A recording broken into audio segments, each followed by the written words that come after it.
ভাইয়া, গত বছর আমাদের ফসল থেকে কত টাকা লাভ হয়েছিল?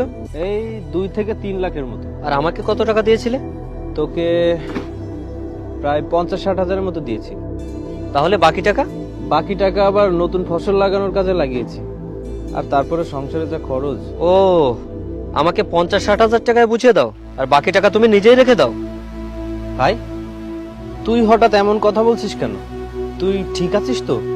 তোর আজ কি হয়েছে? কিছু হয়নি, এখন আমি সবকিছুই বুঝতে পেরেছি, তাই আমার সবকিছুর অর্ধেক ভাগ চাই। আচ্ছা ঠিক আছে, তোকে আমি সবকিছুর অর্ধেক দিয়ে দেবো।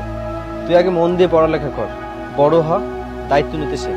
তুমি এখনই আমাকে অর্ধেক ভাগ দাও, আমি সবকিছুই বুঝতে শিখে গেছি, আমি অনেক বড় হয়ে গেছি। দেখ ভাই, তুই একটু বোঝার চেষ্টা কর, আমি সময় হলে তোকে সব দিয়ে দেবো। তুই শুধুমাত্র একটু মন দিয়ে পড়ালেখা কর।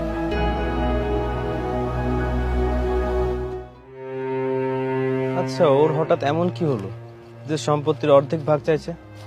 বাবা মা মারা যাওয়ার পরে আমি ওর কোনো ইচ্ছাই অপূর্ণ রাখিনি, কিন্তু আজ ও সম্পত্তির অর্ধেক ভাগ চাইছে।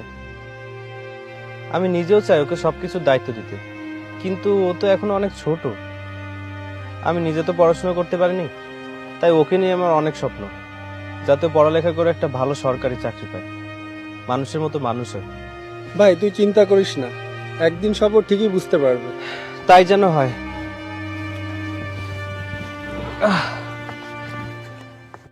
তো কি বললো তোমার ভাইয়া?